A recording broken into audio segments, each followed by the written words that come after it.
Good morning student. आज मैं आप लोगों को मौर्य प्रशासन, मौर्यन एडमिनिस्ट्रेशन के बारे में बताऊंगा। मौर्य शासन प्रबंध 4 भागों में बांटा जा सकता है। पहला केंद्रीय शासन, दूसरा प्रांतीय शासन, तीसरा नगर शासन और चौथा ग्राम शासन। अब मैं आपको बारी बारी से बताऊंगा कि वहाँ के केंद्रीय शासन किस तरह के थे, प्रांतीय शासन किस तरह के थे, नगर का शासन किस तरह के थे और ग्राम का शासन किस तरह के थे। तो चलिए सबसे पहले मैं आपको केंद्रीय शासन की ओर ले चलता हूँ और उसके बारे में अवगत कराता हूँ।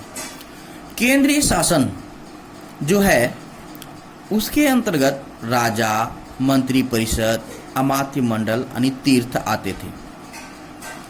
राजा की बात करूं तो राजा जो है सत्ता का केंद्र था, वह निरंकुश नहीं था, उस पर मंत्री परिषद का अंकुश था। चाणक्य ने राज्य के 7 अंग राजा, अमात्य, जनपद, दुर्ग, कोष, सेना और मित्र बताए हैं। अब फिर मैं आपको मंत्री परिषद के बारे में बताता हूं।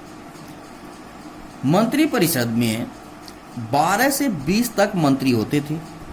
प्रत्येक मंत्री को 12,000 रुपये पन वार्षिक वेतन मिलता था। आइए फिर नेक्स्ट अमात्य मंडल तीर्थ के बारे में मैं आपको अवगत कराता हूं कि यह केंद्रीय शासन सुविधा की दृष्टि से कई भागों में विभक्त था, जिन्हें तीर्थ कहा जाता था।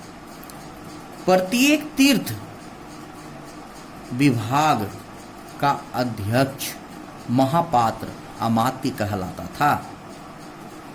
अर्थशास्त्र में कुल 18 तीर्थों का उल्लेख है। उदाहरण के लिए एक तीर्थ का प्रधान जो है वो समाहर्ता था, जिसका कार्य राज्य के आय व्यय का ब्यौरा रखना था। यह राजस्व भी एकत्रित करता था। अब मैं आपको प्रांतीय शासन से अवगत कराता हूं।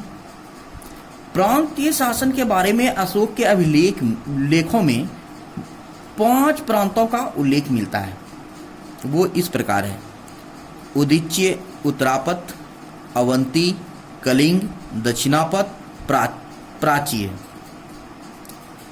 अब मैं आपको इसकी राजधानी भी बता देता हूं कि उदीच्य उत्तरापथ की राजधानी तक्षशिला, अवंती की राजधानी उज्जैनी और कलिंग की राजधानी तोसाली, दक्षिणापथ की राजधानी सुवर्णगिरी, प्राच्य की राजधानी पाटलिपुत्र थे।